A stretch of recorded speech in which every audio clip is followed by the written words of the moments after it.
नमस्कार, आप देख रहे हैं नेशन भारत। मैं हूं मनोज चतुर्वेदी। आखिर एक मंत्री पद से क्यों मान गए नीतीश कुमार? जी हां, आपको याद होगा 2019 में संख्या बल के ऊपर मंत्री मंडल का जब विस्तार हो रहा था, उस समय नीतीश कुमार अड़े थे कि उन्हें करीब करीब 3 मंत्री चाहिए, 2 कैबिनेट या 1 कैबिनेट 2 राज्य मंत्री या 2 कैबिनेट 1 स्वतंत्र प्रभार। लेकिन आखिर ऐसा हुआ क्या कि कल के प्रधानमंत्री नरेंद्र मोदी के मंत्रिमंडल विस्तार पर एक मंत्री पद से मान गए नीतीश कुमार? जी हाँ, इसकी इनसाइड स्टोरी हम बताएंगे आपको, लेकिन हम आपको बता दें कि इस मारने के पीछे कारण क्या था। नीतीश कुमार चाहते थे कि किसी भी तरीके से जो धोखा, जो झटका उनको चिराग पासवान ने दिया था, उसका बदला वो ले लें। और जहां तक विश्वस्त सूत्रों की खबर आ रही है, उसमें यह था कि चिराग पासवान को मंत्री पद दिया जाए।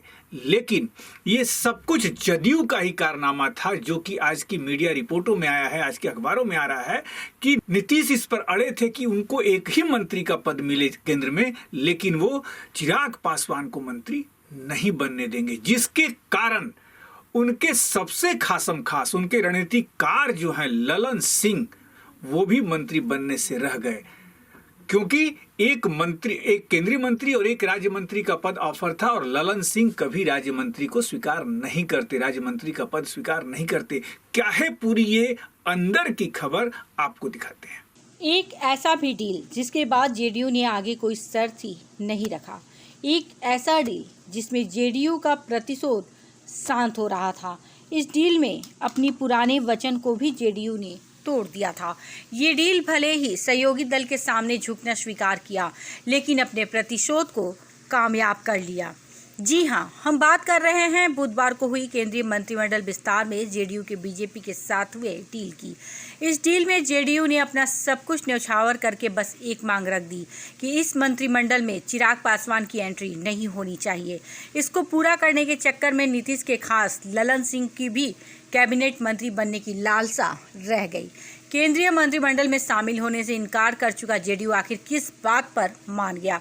जिस जेडीयू ने अपने लिए तुलनात्मक हिस्सेदारी मांगा था, आज उसे जेडीयू को मात्र सांकेतिक तौर पर एक मंत्रिमंडल की ही सीट मिली।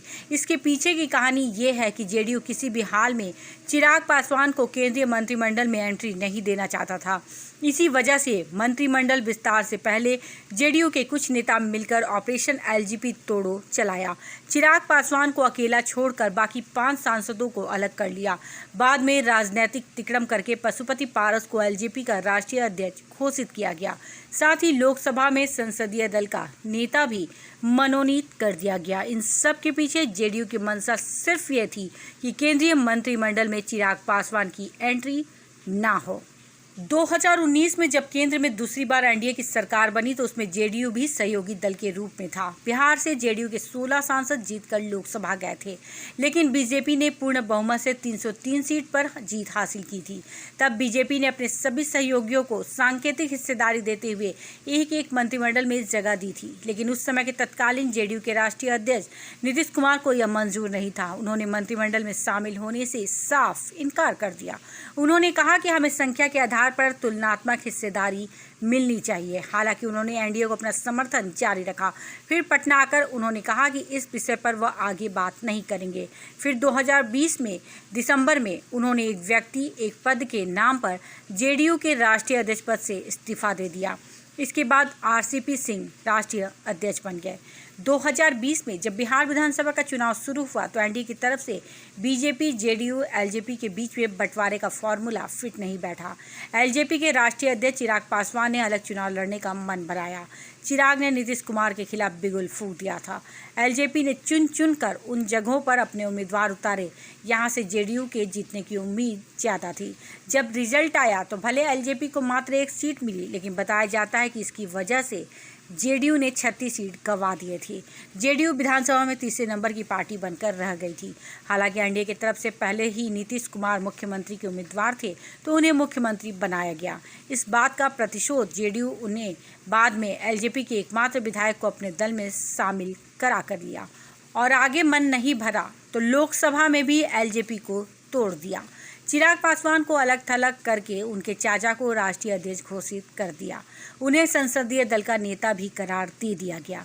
अब चिराग पासवान के चाचा पशुपति पारस केंद्र में मंत्री भी बन चुके हैं। जेडीयू केंद्रीय मंत्रिमंडल में अपनी जीत की वजह से शामिल नहीं हुआ था। उसने अचानक अपना मन क्यों बदल लिया, ये अहम सवाल है। वजह यह है कि जेडीयू ने बीजेपी से 2 कैबिनेट और 2 राज्य मंत्री तो मांगे थे। वहीं जेडीयू का यह भी दबाव था कि चिराग पासवान को केंद्रीय मंत्रिमंडल में शामिल नहीं कराया जाए। इसके बाद बीजेपी ने अपना पुराना दांव चला। जेडीयू की दूसरी शर्त को बीजेपी ने मान लिया। फिर जेडीयू को सांकेतिक तौर पर ही शामिल कराया गया, यानी कि 1 कैबिनेट मंत्री दिया गया। पहले से केंद्रीय मंत्रिमंडल में शामिल होने का मन बना चुका जेडीयू पीछे नहीं लौट सकता था, इसलिए जेडीयू ने मंत्रिमंडल में शामिल होने के लिए हामी भर दी। इसका परिणाम यह हुआ कि पशुपति पारस भी केंद्र में मंत्री बन गए। चिराग पासवान अलग थलग पड़ गए। नीतीश कुमार का प्रतिशोध पूरा हो गया। तो आपने सुना, ये थी जो राजनीतिक विशेषज्ञ हैं, उन्होंने जो अनुमान लगाया है, जो हमने अनुमान लगाया कि शायद यही कारण है इस एक पद पर मान जाने का। अब आगे देखना है कि बिहार की राजनीति में और क्या क्या गुल खिलता है, कौन कहाँ जाता है, इस पर हमारी नज़र हमेशा बनी रहती है। आप बने रहिए नेशन भारत के साथ। नेशन भारत चैनल को सब्सक्राइब कीजिए, हमारे फेसबुक पेज को लाइक कीजिए। नमस्कार।